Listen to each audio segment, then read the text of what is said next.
지피지기 백전불태라는 말이 있습니다. 중국 전국시대에 오나라 출신 전략가인 손무가 지은 병법서 손자에 나오는 말이지요. 이 책은 전쟁에 이기기 위한 전술과 방법의 법칙을 기록하고 있을 뿐만 아니라 국가 경영에도 중요한 내용과 인사 등에 대한 비범한 견해를 담고 있는, 지금에도 손꼽히는 최고의 전쟁 연구서 중에 하나로 평가를 받고 있습니다. 전체가 13편으로 이루어져 있는데 그 중에 제 3편의 모공편에 나오는 적군에게 이기는 방법, 다시 말해서 여러 가지 승리의 방법을 그곳에 기록을 해 놓았는데, 거기에서 최선의 승리는 100번 싸워 100번 이기는 것이 아니라 아군의, 그러니까 우리 편에 전혀 피해가 없이 싸우지 않고 승리하는 것이 최고의 승리다, 최선의 승리다, 이렇게 말해주고 있습니다. 그래서 이 전략으로 이 계략을 가지고 적의 군대를 굴복시켜야 하는데 상대편에게도 전략이 있잖아요. 그렇기 때문에 적군과 또 우리 아군의 약점과 강점을 잘 알고 비교 검토해서 전투에 임할 것을 이야기합니다. 그래서 지피지기 백전불태라, 상대를 알고 나를 알면 100번 싸워도 위태롭지 않다, 이런 이야기를 합니다. 상대방의 약점과 강점을 알고 나의 강점과 약점을 알면 어떻게 싸워야 될지, 이게 승산이 있는 싸움인지 아니면 승산이 없는 싸움인지를 잘 판단할 수 있다는 거예요. 어떤 경쟁이나 대결에서 자신의 능력을 과대평가해서도 안 되고 또 기고만장해서도 안 됩니다. 상대의 전력과 상황을 잘 분석하고 무턱대고 덤비는 것이 아니라 신중한 싸움을 벌이라, 그렇게 말하고 있습니다. 오늘 우리의 신앙생활도 마찬가지인 것 같아요. 우리가 신앙생활을 하면서 맹목적인 신앙을 가지는 것은 옳은 신앙이 아니라는 거예요. 신앙생활을 하는 데 있어서 내가 무엇을 믿고 내가 무엇을 알고 있고 내가 바르게 하나님을 섬기기 위해서는 어떻게 살아야 되는지, 이것을 분명히 알고 믿는 것이 바른 신앙생활이라는 것입니다. 그냥 교회만 왔다 갔다 하고 주일이 되었으니까 교회 갈 시간이 되었네, 갔다 와야지, 그것으로 끝나서는 안 된다는 것입니다. 그래서 먼저 나를 알고 또 적을 알고 하나님에 대해서 바르게 알고 그럴 때 우리가 바른 신앙생활을 할 수 있음을 성경도 가르쳐 주고 있습니다. 예수님을 나의 구주로 고백하고 믿은 사람은 하나님의 백성이 됩니다. 그러면 우리가 이제부터는 하나님의 백성으로 삶을 살아가야 하는데, 하나님의 백성의 삶은 어떠한 삶이고 그 하나님의 백성으로서 살아가는 일에 어떤 일들이 있는지 성경은 우리에게 분명하게 말씀을 해주고 있다는 것입니다. 특별히 본문은 우리에게 신앙생활을 하는 데 있어서 우리의 적은 누구이고 우리가 어떤 삶을 살아가는 것이 옳은 삶인가를 우리에게 분명하게 말씀해주고 있습니다. 우리의 적을 분명히 알아야 된다는 거예요. 하나님을 우리가 섬긴다고 하고 하나님을 믿는다고 하고 우리는 이제부터 예수님 믿고 신앙인의 삶을 살겠습니다, 그리스도인의 삶을 살겠습니다, 성도의 삶을 살겠습니다 말하지만 하나님을 바르게 믿지 못하게 방해하는 것들이 너무나도 많이 있어요.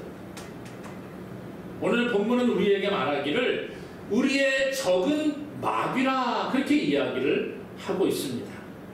우리가 하나님을 알지 못할 때에는 마귀의 지배 아래, 마귀의 종의 삶을 살아갔음을 성경은 우리에게 가르쳐주고 있죠. 예수님은요, 요한복음 8장 44절에서 이렇게 말합니다. 너희는 너희 아비 마귀에게서 났으니 너희 아비의 욕심대로 너희도 행하고자 하느니라. 유대인들을 향하여, 제사장들을, 서기관들을 향하여 예수님 말씀하시는 거예요. 너희는 너희 아비 마귀에게서 났다. 그러니까 마귀가 우리를 지배하고 있는 그런 상황 가운데 살아났다라고 말하고 있습니다. 오늘 우리의 삶도 마찬가지예요. 예수님이 그 당시에 있는 유대인들, 서기관들, 바리새인들, 제사장들에게만 이야기한 것이 아니라 오늘 예수님을 믿는다고 하고 교회 나와서 이렇게 신앙생활을 하는 저와 여러분들도 마찬가지라는 거예요. 우리의 모습이 어떤 모습이었는지 그것을 분명히 아는 것이 필요합니다. 과거에는 우리의 아비는 마귀였다는 거예요. 그런데 예수 그리스도께서 십자가에서 우리의 죄를 대신하여 죽으시고 다시 살아나신 것, 그것을 믿는 자는 더 이상 마귀의 지배 아래 있지 아니하고 하나님의 자녀, 하나님의 백성의 삶을 살아감을 성경은 이야기해 줍니다. 우리의 신분의 변화가 일어났다는 거예요. 과거에는 종의 신분으로, 노예의 신분으로 이렇게 살았는데 신분의 변화가 일어난 겁니다.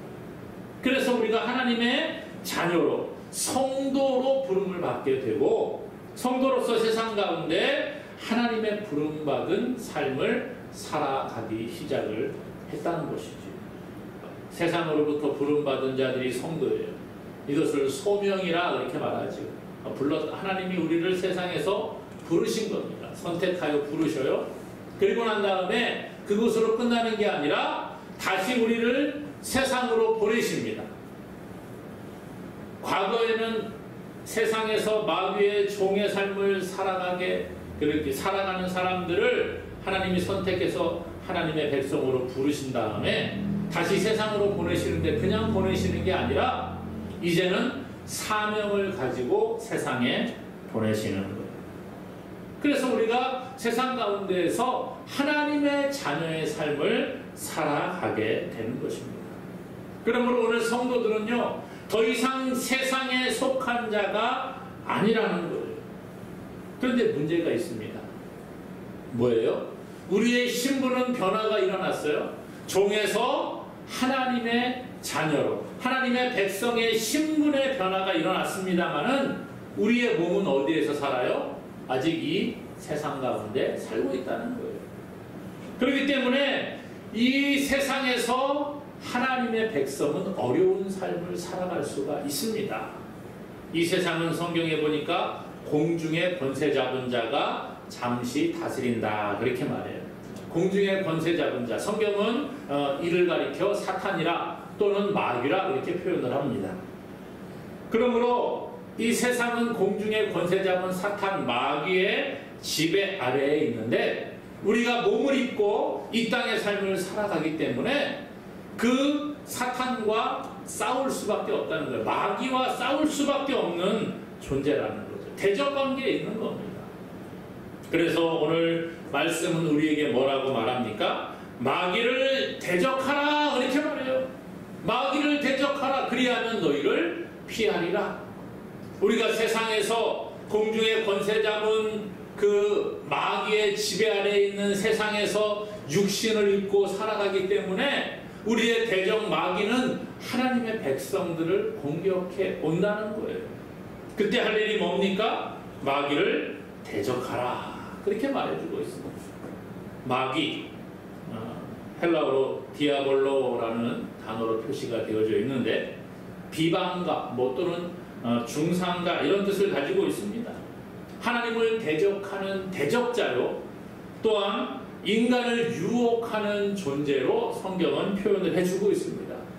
인간을 유혹을 하고 또 시험을 합니다. 그래서 이 마귀는요, 사람들을 공격하는데 사람을 가리지는 않습니다. 하다못해 하나님의 아들이신 예수님, 육신을 입고 오신 예수님조차도 시험을 하는 거예요. 유혹을 하는 거예요. 성경에 보니까 예수님께서 이제 공생애를 시작하시기 전에 40일을 금식을 하시게 됩니다. 그리고 40일을 금식하신 후에 성령에게 이끌려서 광야에서 마귀에게 시험을 받게 되는 거예요. 마귀는 예수님을 유혹을 하기 시작을 합니다. 40일을 금식하시고 너무 배고픈 예수님을 향하여 말합니다. 네가 만일 하나님의 아들이면 이 돌들을 가지고 떡덩이가 되게 해라. 그렇게 이야기하는 거예요. 얼마나 배고픕니까? 여러분, 뭐 하루 이틀만 굶어도 막 얼마나 배고파요. 정말 먹는 것이 눈에 보이면 금방이라도 막 정신없이 먹을 것 같지. 그런데 40일을 금식한 후에 줄이신 예수님께 나와서 마귀는 먹는 것으로 유혹을 해요. 그때 예수님 뭐라고 하십니까? 사람이 떡으로만 살 것이 아니요 하나님의 입에서 나오는 모든 말씀으로 살 것이니라. 떡만 가지고 사는 게 아니라 그렇게 물리치십니다. 그랬더니 이제 마귀가 예수님을 거룩한 성에 있는 성전 꼭대기에 세워놓습니다. 그리고 말하는 거예요. 네가 만일 하나님의 아들이라고 하면 여기서 한번 뛰어내려봐라.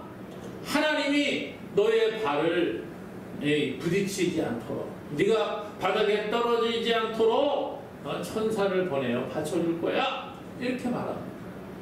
그때 예수님 말씀하시죠. 주 너의 하나님을 시험하지 말라 하였느니라. 하나님 시험하지 말라는 거예요. 내가 뛰어내리면 맞아. 성경에 보니까 하나님이 천사를 보내서 보호해 준다고 했는데 나도 한번 해볼까? 하나님 정말 보호해 주는지 한번 실험해 볼까? 그거 하지 말라는 거예요. 그랬더니 이제 마귀가 지극히 높은 산으로 예수님을 데리고 갑니다. 천하 만국과 그의 영광을 보여주고 만일 내가 나한테 절을 하면 이 모든 것을 너에게 주겠다. 그런 이야기를 하죠. 그때 예수님 뭐라고 하십니까? 사탄아 물러가라. 기록되었으되 주 너의 하나님께 경배하고 다만 그를 섬기라 하였느니라. 하나님만을 경배하고 하나님만을 섬기라고 하나님 말씀하셨다. 그런데 어찌 너에게 내가 경배할 수 있느냐. 그렇게 말합니다. 그때 비로소 마귀가 예수님을 떠나게 되고 천사들이 와서 예수님을 수정들었다. 그렇게 이야기합니다. 여러분, 마귀는요 예수님까지도 시험을 하는 거예요. 그런데 하물며 오늘 저와 여러분들을 시험하지 않겠느냐. 우리가 착각하면 안 되는 겁니다. 여러분, 내가 이제 예수님 믿었으니까 지금부터는 아무 걱정이 없어. 마귀도 나를 어떻게 못할 거야. 물론 못하지요. 그런데 유혹하고 시험이 우리에게 찾아옴을 기억을 해야 합니다.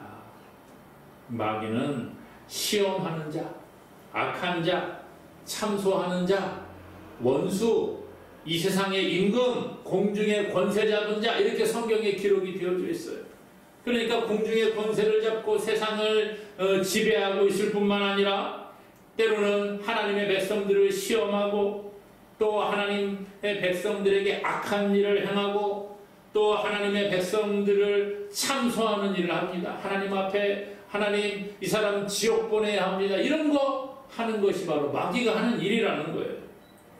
또한 사람들의 마음에 악한 생각을 넣어줍니다. 악한 행동을 하도록 만듭니다. 이런 모든 것들이 누가 하는 거예요? 마귀가 하는 일들이라는 거예요. 예수님의 제자 가운데 유다라는 사람이 있습니다. 이 가룟이라는 곳에서 태어난 유다였어요. 대제사장과 서기관들이 예수를 죽이려고 합니다.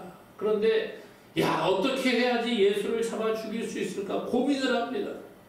그때 성경에 보니까 마귀가 예수님의 12명 선택받은 제자 가운데 하나인 유다의 마음속에 들어갔다 그래요. 그리고 예수를 팔 마음을 그 속에 집어넣어 줍니다. 그래서 이 유다가 이 대제사장과 또 성전의 경비대장들을 찾아갑니다. 내가 예수를 당신들에게 넘겨줄 테니까 나에게 어떻게 할 것이냐. 내가 그러면 너한테 돈을 줄게. 이래서 딜을 합니다.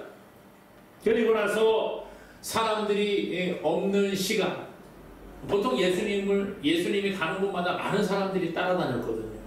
그러니까 사람들을 두려워해서 예수를 제대로 붙잡지 못했어요.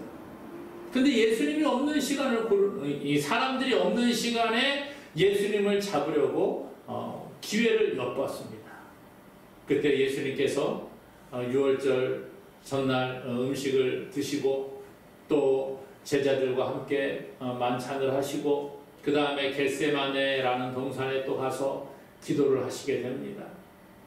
사람들에게 오지 못하게 밤에 가시고 또 제자들도 저 멀리 있게 하시고 그 중에 3명의 제자는 조금 더 가까이에 있는 저쪽에서 기도하라고 하시고 홀로 거기에서 기도하시는 거예요.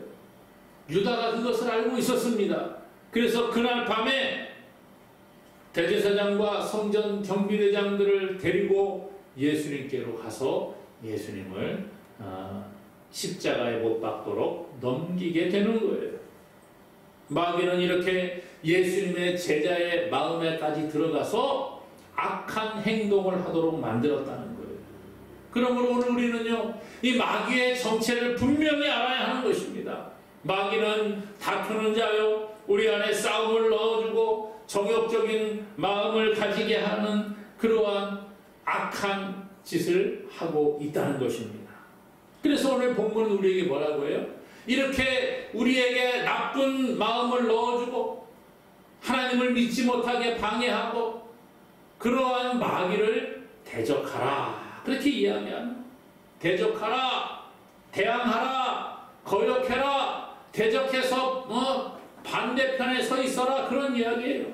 마귀를 대적하라는 겁니다. 마귀의 공격에 대항하라는 거예요. 적극적으로 맞서 싸우라는 강력한 의미를 가지고 있습니다. 마귀는 끊임없이 우리를 공격해 옵니다. 그때 적극적으로 대처하고 방어하라고 성경은 우리에게 가르쳐주고 있습니다. 사실 우리가 세상을 살다가 보면 얼마나 많은 유혹이 있습니까?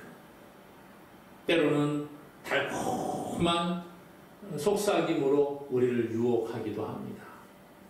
때로는 우리 안에 나쁜 생각을 넣어줍니다. 미움, 시기, 다툼, 정욕적인 생각, 이런 거 다 넣어줍니다. 예수님 믿고 내가 착하게 살아가야지 결심하지만 교회 밖으로 나가면 안 되잖아요. 이곳에 앉아서 하나님을 찬양하고 예배하고 말씀 듣고 기도하면 정말 하나님과 가까워진 것 같습니다. 그런데 교회 밖에 나가면 그때부터 다시 원점으로 돌아갈 때가 많이 있어요.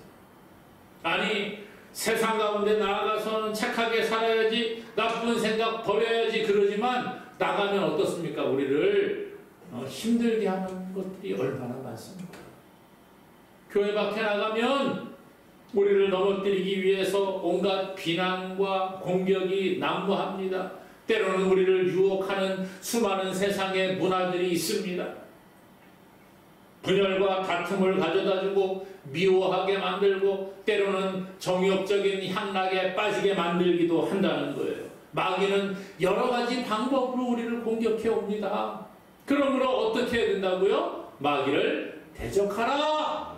대적해야 된다는 거예요. 맞서 싸우라는 거예요. 우리 마음속에 악한 생각을 넣어주고 미운 마음, 시기하는 마음, 다투는 마음, 정욕적인 마음들을 넣어줄 때에 싸우고 대적해서 그것을 끊어버리라는 거예요. 마귀의 악한 괴계를 우리는 간파할 수 있어야 합니다. 적을 알고 나를 알면 100번 싸워도 지지 않는 거예요. 오늘 우리가 마귀는 끊임없이 우리를 공격해 온다는 생각을 가져야 합니다. 물론 때로는 넘어질 수가 있어요. 마귀가 공격해 오는데 날마다 깨어서 야, 이거는 마귀가 주는 마음이야. 아, 이거는 마귀가 주는 행동이야. 야, 이것은 마귀가 나를 이렇게 유혹하고 시험하는 거야. 물론 이렇게 깨어 있을 수 있지요. 그러나 안 그럴 때도 많아요. 잠깐만 생각을 다른 데 두면 잊어버립니다. 나도 모르는 사이에 빠져들어갑니다. 그렇기 때문에 우리가 날마다 깨어있는 자가 되어야 합니다. 때로는 넘어지기도 하지만 빨리 그것을 깨닫고 대적하고 돌아올 수 있는 저와 여러분 될 수 있기를 간절히 소망합니다. 그래서 오늘 말씀은 우리에게 뭐라고 하느냐? 마귀를 대적하라, 그리하면 너희를 피하리라. 그러는데 그 앞에 마귀를 대적하는 가장 좋은 방법을 하나 우리에게 가르쳐 주고 있습니다. 그게 뭐예요? 그런즉 너희는 하나님께 복종할지어다. 뭐 하라고요? 복종하라는 거예요. 하나님께 복종하라 이렇게 강력하게 말씀해 주고 있습니다. 하나님의 말씀을 듣고 내 뜻을 앞세우지 아니하고 하나님의 뜻을 따라 자신을 굴복시켜 나가라는 거예요. 하나님께서 우리에게 원하시는 것, 예수님이 우리에게 원하시는 것을 적극적인 방법으로 순종하며 나아갈 것을 우리에게 요구해 주고 있습니다.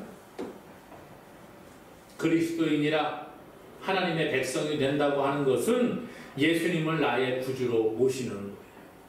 성경은 말합니다. 예수님이 우리의 문 밖에 서서 두드릴 때에 마음의 문을 열면 주님이 우리 안에 들어오시고 우리가 주님과 함께 살아간다 그렇게 말해요. 그러므로 오늘 예수님을 믿는 자들은 그 마음속에 성령이 함께 계시는 줄로 믿습니다. 그러므로 우리 안에 계신 성령의 인도를 우리가 따라가는 것, 이것이 하나님께 복종하는 첫 번째 비결이라는 거예요. 우리에게 말씀하시는 하나님의 음성에 귀를 기울이고 세상에서 하나님의 백성으로서 하나님의 자녀로서의 삶을 살아가야 한다는 것입니다. 그런데 우리가 교회 다닌다고 하고 나 예수님 믿습니다, 하나님의 자녀가 되었습니다 말하지만 우리가 하나님의 백성다운 삶을 살아갑니까? 아니요. 그렇지 않을 때가 너무 많습니다. 교회에서는 하나님께 예배하고 하나님께 기도하고 찬송하고 할렐루야 아멘하고 너무 좋아합니다. 그런데 교회 밖에 나가면 어때요? 아, 이제 끝났구나. 예배 끝났구나. 아, 이제는 세상에서 똑같이 세상 사람들과 같이 살아가야 되는구나. 우리 그럴 때가 있지 않습니까? 세상에서는 변하지 않아요. 아니, 하나님과 상관없는 사람과 똑같은 삶을 살아갈 때가 너무 많이 있다는 거예요. 주일에 예배하고 하나님을 섬기지만 그 후에 나머지 시간, 예배 시간 이외의 나머지 시간은 세상 사람과 똑같이 살아가는 우리의 모습, 그것을 보고 세상 사람들은 뭐라고 그래? 아, 교회 다녀도 똑같구나. 다른 게 없구나. 그렇게 말한다는 거예요. 오늘 이것은요, 마치 아버지에게 자기의 재산을 다 달라고 해서 아버지를 떠나 그냥 허랑방탕하게 그 재산을 다 허비하는 그런 아들과 같다는 거예요. 하나님을 떠나서 세상에서 자기 하고 싶은 대로 다 하고 살다가 돈 떨어지고 배고프고 힘이 없고 그러니까 다시 하나님께 돌아와서 하나님 잘못했어요. 그게 우리의 모습 아닙니까, 여러분? 저도 그럴 때가 참 많은 것 같아요. 하나님께 가까이 나아간다고 하면서 때로는 하나님을 잊어버리고 세상과 점점 가까워질 때가 있어요. TV를 가까이 하고 휴대폰을 가까이 하고 돈을 가까이 하고 세상의 쾌락을 가까이 하는 것, 이것이 우리의 모습 아닙니까? 오늘 우리가 얼마나 하나님을 생각하고 하나님이 주시는 마음에 복종하며 살아가느냐, 오늘 자신을 돌아볼 수 있기를 원합니다. 하나님 생각하지 아니하고 우리가 세상 생각할 때가 참 많아요.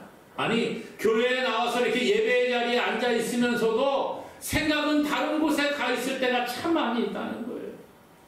아, 예배가 언제 끝나나, 오늘 빨리 가야 되는데 내가 나오면서 집에 문은 잘 잠그고 나왔나, 이제 깜빡깜빡할 때가 있잖아요. 그러면 걱정이 되는 겁니다.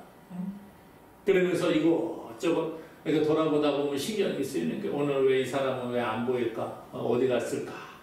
아니, 저분은 왜 이렇게 늦게 올까? 아이고, 저 사람은 왜 저럴까? 뭐 이런 생각하는 경우들이 있잖아요. 오늘 우리가 하나님께 집중하지 못하게 마귀는 끊임없이 공격해 옵니다. 그러므로 마귀를 대적하는 것뿐만 아니라 하나님께 자꾸 복종하려는 노력이 우리 가운데 필요한 거예요. 오늘 말씀은 우리에게 말해요. 하나님께 돌아와서 복종하라는 거예요. 하나님께 복종하라. 하나님께 복종하는 것 쉬운 것이 아니지요. 우리 안에는 두 마음이 공존을 하고 있다는 거예요. 한편으로는 내가 하나님 잘 믿고 섬겨봐야지 이런 마음이 있어요. 또 한편으로는 세상 가운데에서 그래도 내가 뭔가를 해야지 이런 마음이 있습니다. 두 마음이 싸우는 거예요. 마귀는 끊임없이 우리에게 욕심을 넣어주고 다른 곳에 우리의 시선을 빼앗기도록 만듭니다. 그러나 하나님께서는 우리에게 끊임없이 하나님의 말씀을 따라 살아가라고 권면하고 있어요. 이 두 마음이 싸우는데 우리가 어디에 순종하겠습니까? 아니 오늘 말씀과 같이 어디에 복종하며 살아갑니까? 성경은 의와 불법이 함께하지 못한다고 말합니다. 빛과 어둠이 사귈 수 없다고 말합니다. 하나님의 성전과 우상이 일치가 되지 못한다. 그렇게 말해주고 있습니다. 알고는 있어요. 하지만 삶으로 나타나지가 않습니다. 하나님을 믿고 섬긴다고 하고 날마다 하나님을 생각한다고 말은 하지만 우리의 말과 우리의 행동은 다를 때가 너무 많이 있습니다. 이사야 55장 6절에 너희는 여호와를 만날 만한 때에 찾으라. 가까이 계실 때에 그를 부르라. 악인은 그 길을, 불의한 자는 그의 생각을 버리고 여호와께로 돌아오라. 그리하면 그가 긍휼히 여기시리라. 우리 하나님께로 돌아오라. 그가 너그럽게 용서하시리라. 그랬어요. 하나님께 돌아오라는 거예요. 그러면 하나님이 우리를 용서하신다고 말해주고 있습니다. 하나님을 떠난 모습, 우리 그런 삶을 살아갈 때가 참 많이 있는데 마귀는 끊임없이 하나님을 멀리하라고 말합니다. 하나님으로부터 멀어지게 만듭니다. 그러나 성경은 우리에게 하나님께 복종하라 그렇게 말합니다. 복종하는 방법은 하나님께 돌아와서 우리의 죄를 회개할 때에 그것이 가능한 거예요. 그러면 하나님과 가까워지고 하나님과의 사귐이 있게 되는 것입니다. 날마다 하나님을 가까이 할 수 있도록 말씀에 복종하는 저와 여러분 되기를 원합니다. 그래서 하나님께 예배하는 거예요. 기도하는 거예요. 성경을 읽고 하나님을 찬양하고 우리의 삶 가운데 날마다 하나님을 기억해 나가야 하는 겁니다. 그것은 다른 데 있지 않아요. 하나님의 뜻에 복종하는 거예요. 왜 복종하라 그랬을까? 여러분, 하나님 말씀 따라가는 게 쉬워요? 어려워요? 쉽지는 않습니다. 알겠습니다. 성경 읽으라 그러면 안 읽고, 기도하라 그러면 기도하지 않고, 예배 시간 잘 참석하라 그러면 예배도 참석 잘 못하고, 이게 우리의 모습입니다. 잘 안 돼요. 하나님 말씀 알아요. 한번 순종해 볼게요. 그 정도가 아니라 복종하라는 거예요. 하기 싫어도 억지로라도 하라는 거예요. 이게 하나님의 말씀이에요. 순종이 잘 안 되면 억지로 복종하는 겁니다. 저라고 뭐 다르겠습니까? 예배 자리에 나오는 게 쉽지가 않습니다. 그러나 복종하는 거예요. 때로는 내가 그래도 목사인데 교회 안 가면 안 되지 그러고 나올 때도 있습니다. 하나님의 말씀에 복종한다는 것. 마귀는요 끊임없이 우리에게 속삭입니다. 거짓을 속삭이고 하나님을 떠나게 만들고 세상 쾌락을 향락을 따라 살아가게 만들어요. 마음을 흔들어 놓습니다. 하나님을 가까이 하지 못하게 방해합니다. 하나님의 말씀에 순종하지 못하게 방해합니다. 그러나 오늘 본문은 우리에게 분명히 말합니다. 너희는 하나님께 복종하라. 마귀를 대적하라. 그리하면 너희를 피하리라. 그랬어요. 우리가 날마다 하나님께 복종하고 마귀를 대적함으로 이 땅에서 정말 하나님께서 기뻐하시는 믿음의 사람으로 거듭나기를 주님의 이름으로 간절히 축원합니다.